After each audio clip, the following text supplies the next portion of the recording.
우리 이제는 말씀의 은혜 받을 시간입니다. 강사 목사님을 소개하겠습니다. 이 시간 우리 말씀을 전해주실 강사 목사님은 강남 순종교회에서 심호하시는 오승준 목사님이십니다. 이제 우리에게 말씀을 전해주실 때 희망을 선택하라라는 제목으로 우리에게 말씀 주시겠습니다. 많은 은혜 받으시기를 예수님의 이름으로 부탁합니다. 우리 목사님 나오실 때 하나님께 할렐루야로 영광 돌리고 박수로 맞이하시겠습니다. 할렐루야. 감사합니다. 이 시간 우리 같이 한번 신앙 고백하도록 하겠습니다. 나는 예수님 때문에 지금 너무 행복합니다. 나는 예수님 때문에 의롭습니다. 나는 예수님 때문에 열리고 풀린 인생을 사는 사람입니다. 예수님이 채찍에 맞음으로 다 나음을 입었습니다. 나는 지금 너무 기분이 좋습니다. 할렐루야. 믿은 대로 말한 대로 꿈꾼 대로 다 되었습니다. 오늘 말씀의 제목은 희망을 선택하라 라고 말씀의 제목을 갖고 나왔습니다. 은혜의 시간이고 은총의 시간입니다. 희망의 시간입니다. 기쁨의 시간이고 치유의 시간이고 길이 열리는 시간이고 하나님의 능력이 풀어지는 시간이고 건더기 함께하는 시간이고 하나님이 우리의 마음을 만져주시는 성령의 위로가 넘치는 시간입니다. 이 공간에 지금 천군 천사가 함께하고 있습니다. 여러분을 너무나 사랑하신 주님께서 함께하고 계십니다. 그 은혜 가운데 우리의 마음을 만지고 계십니다. 여러분, 그러니 이 시간 기뻐하시고 평안하게 생각하시고 생명과 평안을 누리시길 주님의 이름으로 간절히 소망합니다. 오늘 신명기 30장 19절 말씀해 보니까 내가 오늘 하늘과 땅을 불러 너에게 증거를 삼노라 이렇게 말씀하고 있습니다. 오늘입니다. 오늘 복을 선택하라는 것입니다. 생명을 선택하라는 것입니다. 불에 간다 할지라도 행복을 선택하라고 말씀하고 있는 것입니다. 질병 가운데, 암 가운데, 당뇨병 가운데, 기근과 어려움과 고통 가운데 있다 할지라도 오늘 행복을 선택해라. 치유를 선택해라. 너에게 그런 권리가 있다. 권세가 있다. 하나님의 자녀로서의 권능이 있다라고 말씀하고 계신 것입니다. 우리는 그 말씀에 순종하는 거예요. 주님, 내가 지금 기분이 너무 안 좋지만 말씀에 순종해서 내가 지금 너무나 상쾌함을 선포하겠습니다. 내가 지금 암이 걸려서 사업이 망해서 고통스러워서 아무것도 할 수 없고 좌절하고 넘어져 있지만 이 시간에 행복을 선택하라고 말씀하시니, 성공을 선택하라고 말씀하시니, 형통을 선택하라고 말씀하시니 그 말씀을 나는 따라가겠습니다. 나는 이런 사람입니다. 이렇게 선포할 때 기적이 나타나는 것입니다. 거룩하신 예수 그리스도의 이름으로 표적이 나타나는 것입니다. 지금 이 공간은 그런 시간인 것입니다. 그것을 누리기 위해서 저와 여러분을 이곳에 보내신 것입니다. 그것이 아버지의 마음인 것입니다. 그 뜻과 같아 우리는 순종하셨기 때문에 하나님께서 너무나 기뻐하시고 계신 것입니다. 성경은 말하고 있습니다. 내 하나님 야훼를 사랑하라. 주님, 나는 야훼를 사랑합니다. 야훼를 사랑합니다. 그 사랑은 뭐로 표현되고 있죠? 독생하신 예수님으로 표현되고 있는 것입니다. 그래서 예수님은 소망이라고 말씀하고 계시죠. 그것을 믿는다면 말을 하라는 것입니다. 나는 야훼를 사랑한다. 나는 야훼를 사랑한다. 마음을 다하고 뜻을 다하고 생명을 다해서 야훼를 사랑한다. 나는 이런 사람이다. 이렇게 선포하라고 우리에게 지금 길을 열어주고 계신 것입니다. 이 예배 가운데, 잔치 가운데 부르신 거예요. 제가 지금 너무 기쁜 것은 최고의 성도님들과 최고의 목회자님들과 세계 최고의 직분자들과 하나님께서 가장 사랑하시는 저와 여러분 이곳에 함께 모여서 이 예배라는 파티를 누리고 있다는 것입니다.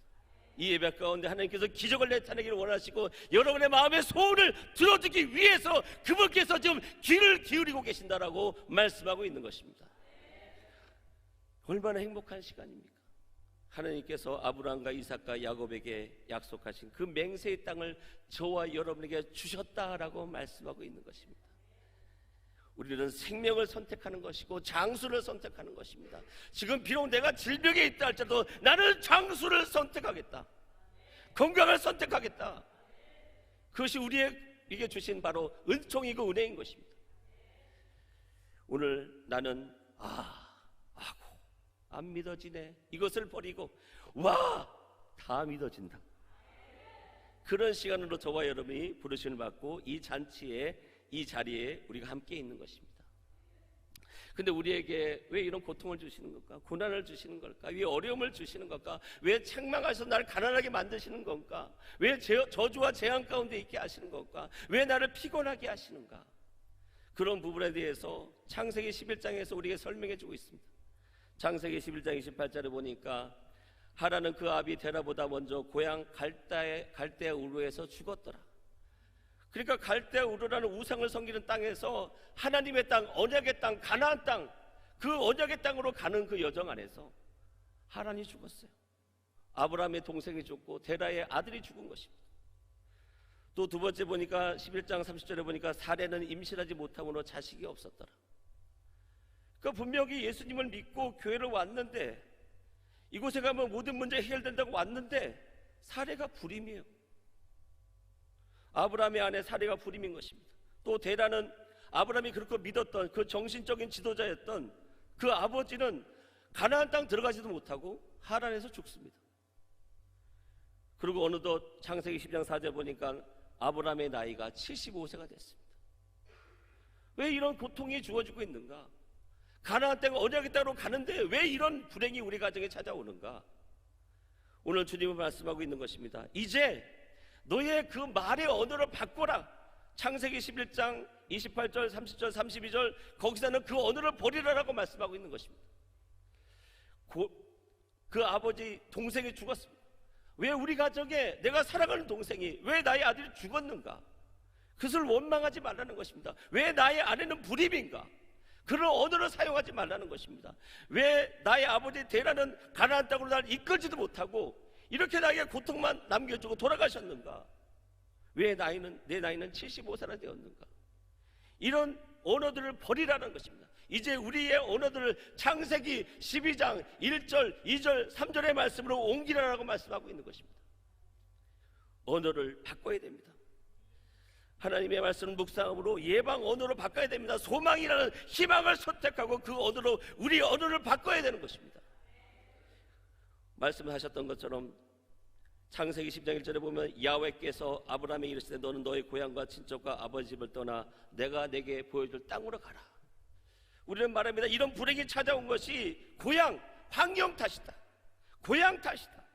또 친척 탓이다. 아버지 탓이다 하지 말고 보여줄 땅으로 가라. 그 보여줄 땅의 언어를 사용하라고 말씀하고 있는 것입니다.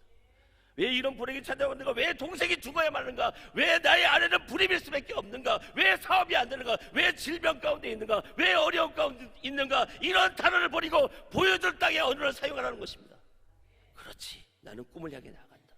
비전을 향해 나간다. 시를 향해 나간다. 회복을 향해 나간다. 부귀의 문을 여는 자이다. 나는 이런 사람이다. 보여줄 땅의 언어를 사용하라는 것입니다.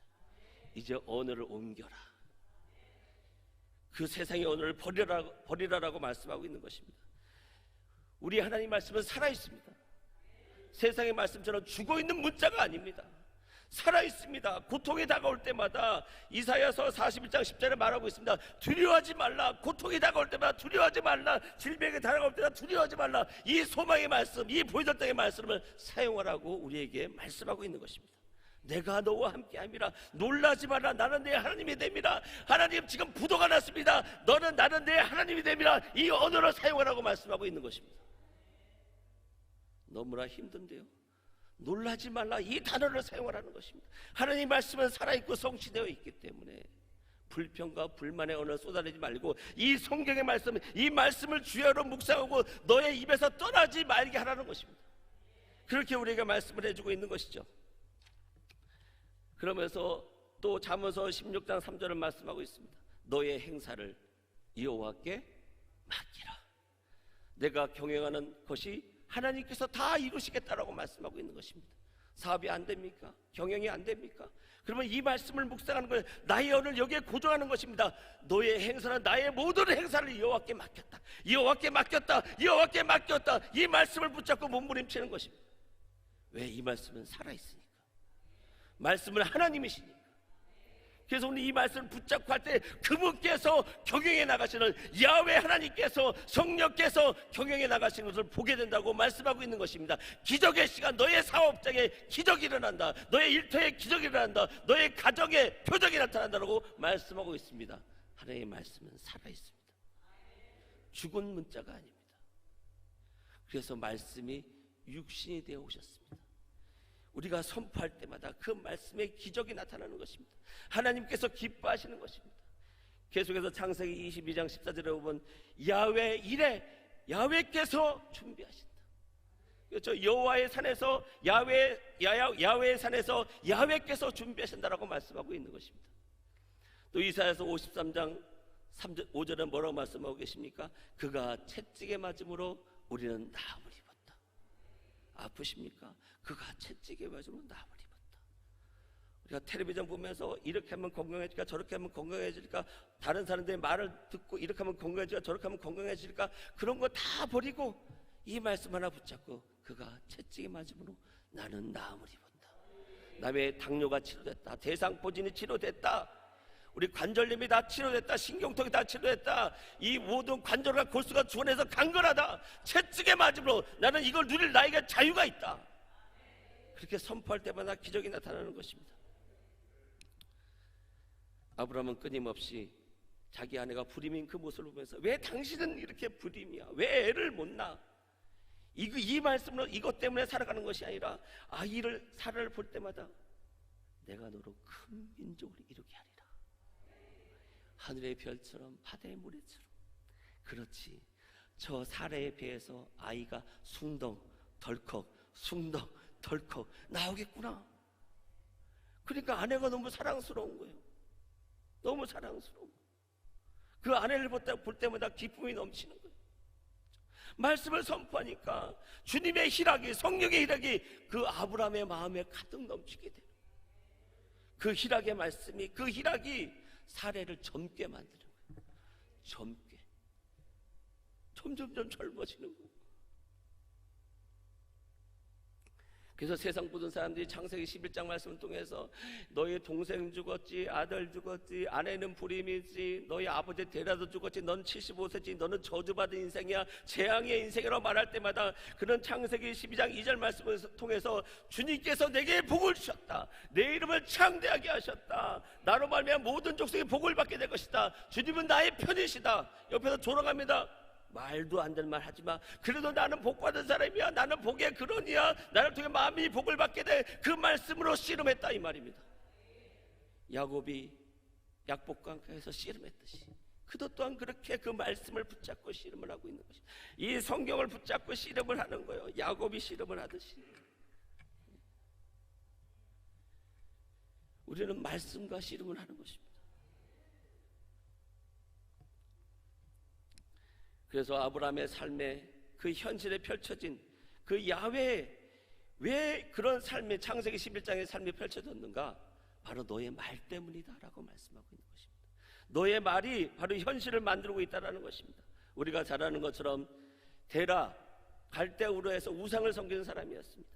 여호수아서 24장 2절에 보니까 나홀의 아버지 데라가 강 저쪽에 거주하며 다른 신들을 섬겼으나, 그러니까 그 데라는 다른 신들을 섬겼죠. 그건 우상입니다. 골로새 3장 5절에 보니까 우상은 탐심이다라는 것입니다. 부족한 결핍, 부족해, 안 돼, 아직 준비가 안 됐어. 그것이 바로 우상 숭배라는 것입니다. 지금은 다 치료됐다고 말씀하십니다. 회복됐다고 말씀합니다. 사업이 열렸다고 말씀하십니다. 그런데 아니에요. 안 돼 있는데요. 결핍인데요. 난 여전히 아픈데요. 그 부족과 결핍의 언어를 버리라는 것입니다. 주님 말씀이 난 치료됐습니다. 사업이 열리고 풀렸습니다. 1억의 자산가가 10억의 자산가가 되었고, 10억의 자산가가 100억의 자산가가 되었고, 100억의 자산가가 1000억의 자산가가 되었고, 1000억의 자산가가 1조의 자산가가 됐다는 것입니다. 그 소망을 품고 앞으로 나아가는 것입니다. 그렇게 결핍의 언어를 쏟아내니까 창세기 11장 28절에 보니까 그의 아들이 죽은 것입니다. 내가 결핍의 언어를 쏟아내기 때문에 소중한 것들을 잃어버리게 되는 거예요.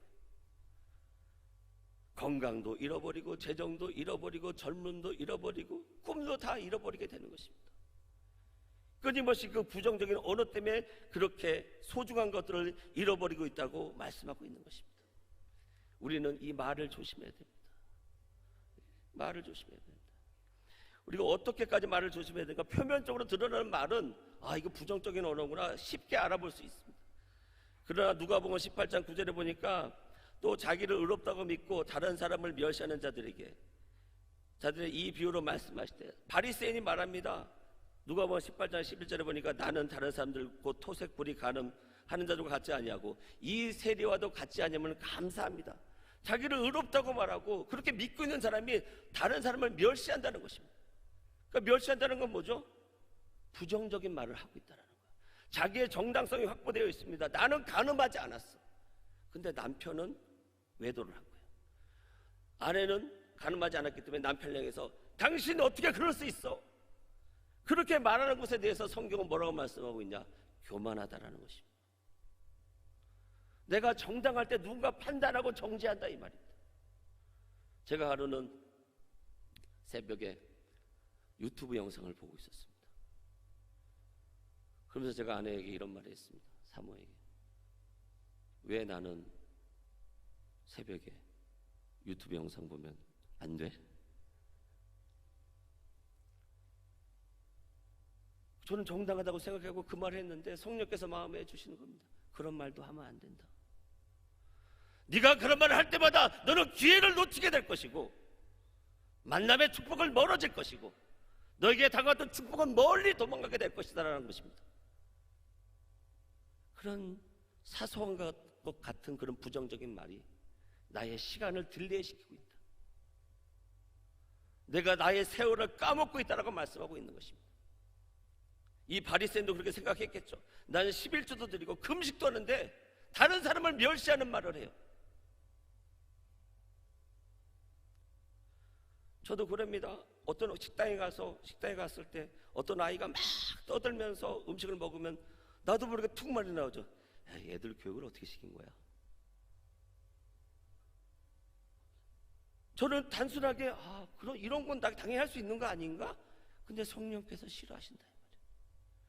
그런 사소한 부정적인 말도 버리라라는 것입니다. 교회 안에서 찬양을 막 하고 옆에 찬양하지 않는 집사님 보면서 저 집사님이 찬양을 안 해. 그런 말을 버리라는 거예요. 그것이 너에게 올무가 되고 있다는 것입니다. 저 사람 왜 기도 안 할까? 오늘 정치권에 대한 그런 얘기를 보면서 왜 진보는 저렇게 할까? 왜 보수는 저렇게 할까? 그런 말을 하지 말라는 거예요. 전쟁은 누구에게 속했다? 야훼께 속했다. 야훼께 맡기세요. 그 말 때문에 여러분의 길을 막지 마세요. 여러분의 사업의 길을 막지 마세요. 여러분 그런 사소한 부정적인 말 때문에 질병에 시달리지 마시라 이 말입니다.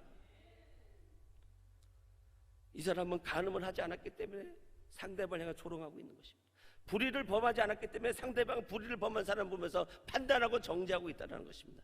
그 말 때문에 너는 내려가지 못하고 이곳에서 계속해서 맴돌고 있다라고 바리새인에게 말하고 있습니다.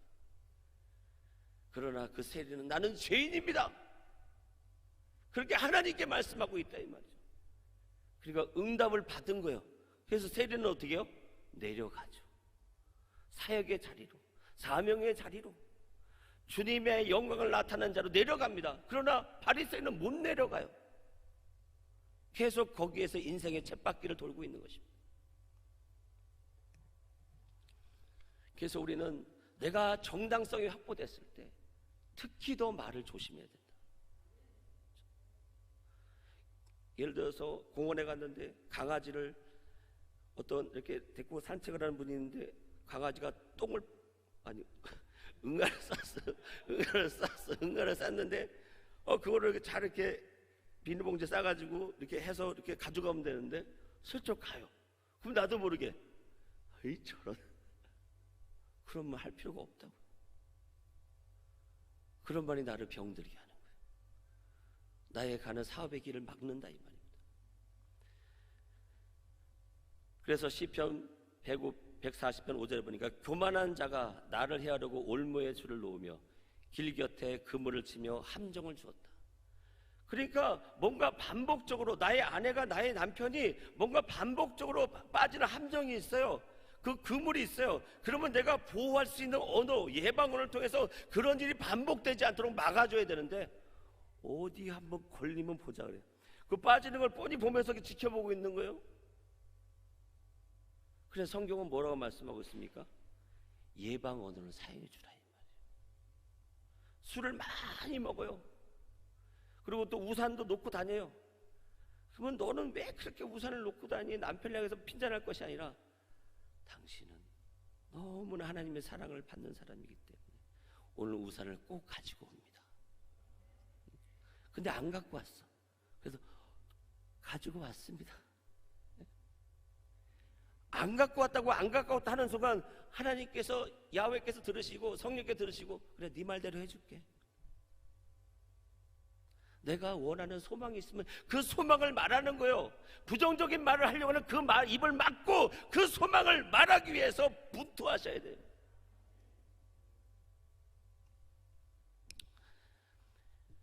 그래서 잠언서 26절 27절에 보니까 함정을 파는 자는 그것에 자기가 빠진다. 남편이 반복해서 하는 그런 중독의 현상이 있다거나 반복해서 그러면 그걸 내가 예방해야 되는데 그래 너 또 그런 잘못 할 거야 그냥 방치하는 순간 아내가 빠진다. 남편들이 빠진다고요. 자녀들이 빠진다고요. 그러니 그런 함정을 파면 된다 안 된다? 안 된다 이 말이에요. 그래서 성경에서 이렇게 말씀하고 있습니다. 출애굽기 21장 28절에 보니까 소가 있는데요. 이 남자나 여자를 들이받으면 그 소를 죽이게 되어 있습니다. 근데 그 임자는 소의 임자는 형벌을 면해요. 근데 단서 조항이 있습니다. 출애굽기 21장 29절에 보니까 소가 본래 받는 버릇이 있고 그 임자는 그로 말미암아 경고를 받았을 때 단속하지 아니하면 남녀를 망라고 받아 죽이면 그 소는 돌로 쳐 죽일 것이요 그 소 임자도 죽여야 된다 이 말이죠. 그 소가 들이받는 버릇이 있어요. 이미 경고도 받았어요. 근데 그것을 방지하거나 예방하지 않으면 어떻게 된다고요? 그 죽음의 사망의 골짜기가 본인한테 돌아온다는 것입니다. 직원이 실수를 해요. 너 또 실수하는구나. 보인다 보여. 그런 순간 뭐죠? 그 직원만 망하는 게 아니라 어떻게 된다고요? 그 상사도 CEO도 사장도 망한다 이 말입니다. 그래서 우리는 예방을 해줘야 돼요. 예방하는 언어를 사용해야 된다라고 말씀을 하고 있는 것입니다. 하나님의 말씀은 살아있습니다. 세상의 언어는 죽어 있어요. 그렇기 때문에 그 말을 성취한 존재가 없기 때문에 죽어 있는 것입니다. 우리가 잘 아는 것은 어떤 사람이 스님에게 물었습니다. 달이 어디 있습니까? 스님은 저기 있다면서 손을 들어 달을 가리켰습니다. 그러자 그 사람은 달을 보지 않고 그 손가락을 보고 있는 것입니다. 이를 두고 사자성어로 견지망월이라고 말합니다. 보라는 달은 보지 않고 손가락만 보고 있다는 것입니다. 성철 스님이라는 분이 이 손가락을 뭐로 표현하고 있냐? 언어는 이 손가락은 언어다 이 말입니다. 달을 가리키는 손가락에 불과하다라는 것입니다. 세상의 언어는 성취시킨 존재가 없기 때문에 그 언어는 숫자떼기 없다라는 것입니다. 그러나 히브리서 4장 10절 말씀에 하나님의 말씀은 어떻다고요? 살아있다. 힘이 있다. 양날선 어떤 공보다 더 예리해 홍과 영과 관절과 골수를 찔러 쪼개기까지 한다. 우리의 마음의 생각과 의도를 분별해 내신다라는 것입니다. 내가 왜 그 말을 하고 있는지 말씀은 살아있기 때문에 그 말씀대로 우리에게 펼쳐주신다라는 것입니다. 말씀에는 능력이 있습니다. 디모데후서 3장 10절 17절에 모든 성경은 하나님의 감동으로 된 것으로 교훈과 책망과 바르게 함과 의로 교육하게 유익하다. 하나님의 사람을 온전하게 하며 모든 선한 일을 행할 능력을 주는 것이 바로 하나님의 말씀이다. 살아있는 말씀이다라는 것입니다. 그래서 우리는 말씀을 계속 봐야 돼요. 말씀을 계속 봐야 돼요. 이 말씀이구나. 이 말씀이구나. 이 말씀이구나. 이 말씀은 곧 하나님이시고 하나님은 창조를 통해서 이 말씀의 창조를 통해서 우리에게 드러내고 계시고 있습니다. 그래서 요한복음 1장 1절에 보면 태초에 말씀이 계셨다. 이 말씀이 하나님과 함께 했으니 이 말씀이 곧 하나님이시다. 그렇기 때문에 우리는 이 말씀을 묵상할 때마다 하나님께서 내 삶에 없는 것을 있게끔 만드시고 죽은 것을 살리시는 창조의 역사를 드러내신다라고 말씀하고 있는 것입니다. 그래서 우리가 말씀을 우리는 묵상하면 됩니다. 이 말씀은 살아있기 때문에 나의 삶에 나타나는 것입니다. 실체화되는 것입니다. 모든 저주와 재앙은 예수님의 십자가에서 다 가져가셨습니다. 우리는 하나님의 아들이기 때문에 복을 우리에게 상속해 주셨습니다. 그래서 오늘 말씀하고 있지 않습니까? 뭘 선택하라? 복을 선택하라. 생명을 선택하라. 장수를 선택하라고 말씀하고 있는 것입니다. 하나님의 말씀은 그렇게 살아있습니다. 여호수아서 1장 3절에 보면 이렇게 말합니다. 그 가나안 땅 앞에 놓고 안악자손 여리고성 앞에 놓고 그 두려움과 고통과 어려움의 그 현실 가운데서 주님은 이렇게 말씀하십니다. 여호수아서 1장 1절에 내가 너에게 말한다. 야훼께서 말한다. 누구에게? 여호수아에게. 하나님은 그 말씀을 통해서 창조하시기 때문에 말씀을 하고 있는 것입니다. 뭐라고 말씀하고 계십니까? 너의 발바닥으로 밟는 곳은 모두 다 네 거야. 이 말씀을 붙잡고 걷는 거예요. 이 말씀 붙잡고 주님 내게 주신 내가 발바닥으로 밟는 땅마다 다 주신다고 했으니까 나는 밟겠습니다. 나는 밟겠습니다. 어려움이 고통이 있고 머리가 어지러울 때 이 말씀을 붙잡고 그렇지 내가 발바닥으로 밟는 모든 것을 나에게 주신다고 말씀하셨지. 그러면서 산책을 하는 거예요. 그러면서 그 산책을 하면서 즐기는 거예요. 희락을 누리는 거예요. 그러면 그분께서 경영하시고 그분께서 결과물을 나타내신다라고 말씀하고 있는 것입니다. 그렇기 때문에 수고하고 무거운 짐진데다 다 내게로 오라고 말씀하고 있는 것입니다. 다른 방식이 아니거든요. 나는 이 말씀 붙잡고 그냥 산보를 한 거였어요. 너의 발바닥으로 밟는 모든 것을 내가 너에게 준다고 말씀하셨지. 내가 걸을 때마다 하나님께 나에게 원하는 그 소원, 그 천국의 소원들을 나에게 드러내신다라고 말씀하고 계신 것입니다. 그러면서 여호수아서 1장 5절에 내 평생에 너를 능히 대적할 자가 없으리라. 우리 아내가 날 대적하는데요, 우리 자녀들이 대적하는데요, 우리 직원들이 대적하는데요. 그럴 때마다 이 말씀을 묵상하는 거예요. 그렇지, 내 평생에 나를 능히 대적할 자가 없구나. 옆에 계시면 인사하겠습니다. 다시 따라하겠습니다. 내 평생에 나를 대적할 자가 아무도 없다. 너는 내가 그들에게 조상에게 맹세하여 그들에게 주리라 한 땅을 이 백성에게 차지하게 하리라. 그렇지, 하나님께서 나에게 이런 기업을 주셨는데 이걸 통해서 내 주변에 있는 사람들에게도 이 땅을 차지할 수 있는 그런 권세의 말을 할 수 있는 사람이구나. 그것을 내가 인식하는 것입니다. 그러면서 율법책에 있는 이 말씀을 내 입에서 떠나게 하지 말아라. 그러니까 내 입에서 계속 말을 해야 되는 거예요. 이 산지를 나에게 주셨군요. 이 사업을 나에게 주셨군요. 나에게 건강을 주셨군요. 나에게 장소를 주셨군요. 나에게 생명을 주셨군요. 그렇게 선포할 때마다 하나님께서 기적을 일으키시겠다라는 거예요. 그래서 우리가 그렇지 않습니까? 요즘에 대학생들 나와서 한 달에 300만 원 번다는데 300만 원 벌려고 초등학교 6년, 중학교 3년, 고등학교 3년, 대학교 4년 그렇게 다니는데 그렇게 많은 시간 들여서 300만 원 버는데 우리가 다니엘 21일 기도가 있는 것처럼 하나님께 내가 밟는 모든 땅을 주신다. 하나님께 나에게 밟는 모든 땅을 주신다. 나를 능히 대적할 자가 없다. 그런 말씀을 가지고 21일간 한번 버텨보시라는 거예요. 옆에서 아내가 뭐라고 얘기해도 남편이 뭐라고 얘기해도 자녀가 뭐라고 얘기해도 주변의 상황이 어떤지 간에 나는 이 말씀을 가지고 21일을 유지하겠다. 지속하겠다. 난 이 말씀이 나에게 꿀과 같이 달다. 이 말씀으로 살아가겠다. 나의 한 달은 나의 20일은 이 말씀이 나를 좌우하고 있다. 그래서 이 말씀을 붙잡고 이 살아있는 말씀을 붙잡고 누굴 만나 돈을 빌려달라고 그럴까? 어느 병원에 가야 병이 날까?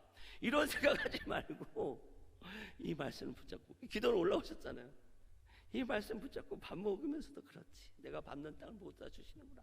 내 평생에 나를 대적할 자가 없구나. 나뿐만 아니라 나를 통해서 만민이 복을 받게 되는구나. 이야, 내 입에서 이 소망의 말씀이 떠나지 않는구나. 이렇게 하면서 아침 먹고 점심 먹고 저녁 먹고 금식하면서도 이 말씀을 선포하고 그 소망의 말씀이 떠나지 않도록 계속 선포하라고 말씀하고 있는 것입니다. 그렇게 창세기 11장의 언어, 왜 이렇게 우리 가정은 어려운가? 왜 동생은 죽었는가? 왜 당신은 불임이야? 아버지 왜 죽었어요? 왜 나이가 이렇게 75세가 됐지? 그런 언어에서 떠나서 이제 그런 생각이 들 때마다 창세기 12장 1, 2, 3절을 선포하라고 그 말씀을 아브라함이 순종을 했습니다. 그래서 그렇지, 내가 고향 탓하지 말아야 되겠다, 친척 탓하지 말아야 되겠다, 장모님, 자기너는, 시아버지, 시어른 탓하지 말아야 되겠구나. 보여줄 땅의 언어를 사용해야 되겠다. 야, 우리 가정은 행복하다, 우리 가정은 기쁨이 넘친다, 하나님에다 다 잘 된다, 나는 보여줄 땅으로 산다, 나는 선포한다.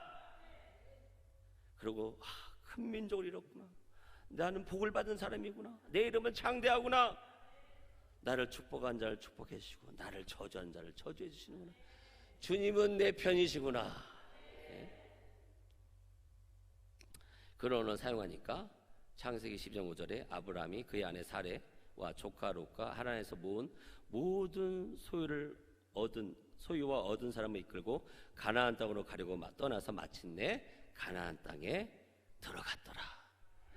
그렇게 대로를 따라서 아버지를 따라 다닐 때는 못 들어갔는데 나의 언어의 패턴을 바꾸니까 가나안 땅에 들어갔더라.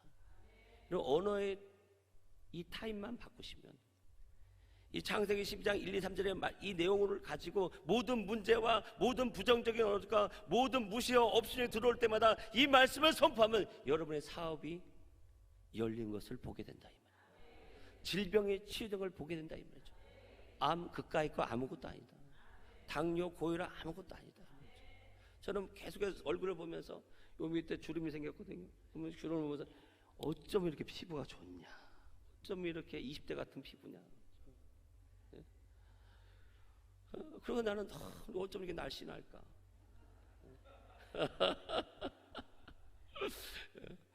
나는 계속 거울을 보면서 저는 회개를 해요. 회개하면 천국만 해야 되니까. 회개하라 천국이 가깝다라고 그랬잖아요. 회개하면 천국만 해야 돼. 회개 안 할 때는 뚱뚱해. 회개하라 이거 뭐 날씬한 거야, 그렇죠? 그래서 난 너무나 젊은 거고 너무나 상쾌한 거고 뭐 몸살 감기에 걸렸다 할지라도 회개하고 나니까 다 치유된 거예요. 네? 그래서 회개하면 무슨 말 한다? 천국만 한다라는 거죠. 그래서 천국만 했더니 가나안 땅에 들어갔다라고 말씀을 하고 있는 것입니다. 시편 말씀을 통해서 말씀을 마치려고 합니다. 시편 1편 1절부터 6절 말씀에 보면요, 복 있는 사람, 악인의 길을 따르지 않냐고, 죄인의 길을 서지 않냐고, 오만한 자리에 자리에 앉지 않냐고, 오직 여호와의 율법을 즐거워해 그 율법을 주여라 묵상한다. 복 있는 사람을 묵상해야 되는데 난 악인인가 봐, 악인의 길을 따르고 이걸 묵상하고 있다. 난 죄인의 길에 내가 서 있네, 이걸 묵상하고 있다. 오만한 자리에 앉고 있다, 이걸 묵상하고 있다. 그럴 필요가 없다. 악인의 길을 따르고 죄인의 길에 서놓고 오만한 자리에 앉는 그 모든 저주는 누가 다 끝내셨다? 예수님이 어디서? 십자가에서. 그건 난 뭐만 누리면 되는 거예요? 복이 있는 사람이에요. 그것만을 묵상하는 거예요. 그것을 야훼의 율법, 모든 재앙과 저주는 예수님이 다 가셔가셨고 복만 나에게 상속해 주셨네. 그걸 묵상하는 거예요. 어떻게? 주야로 묵상하는 거예요. 주야로. 그래, 복 있는 사람 주야로 묵상하는 거예요. 그럴 때마다 어떤 역사가 일어납니까?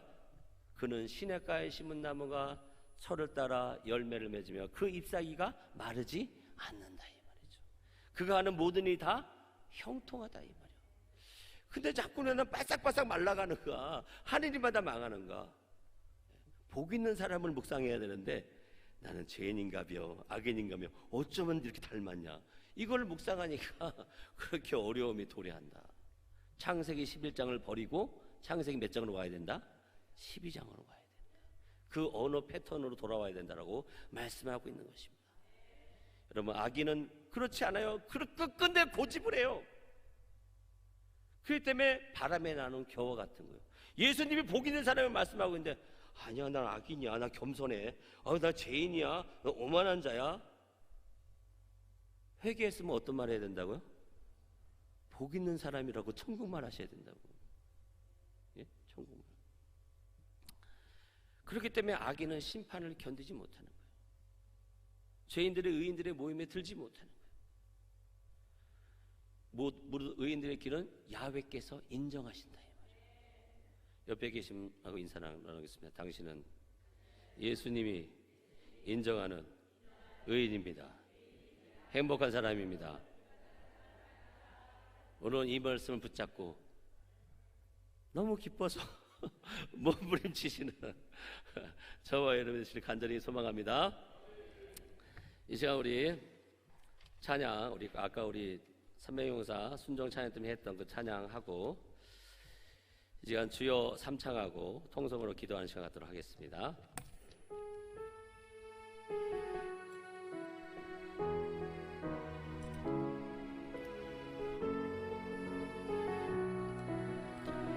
안개 속에서 주님을 보내 아무도 없을 것 같던 그곳에서 손 내미셔 나를 붙드네 길 잃고 쓰러져가던 그곳 안개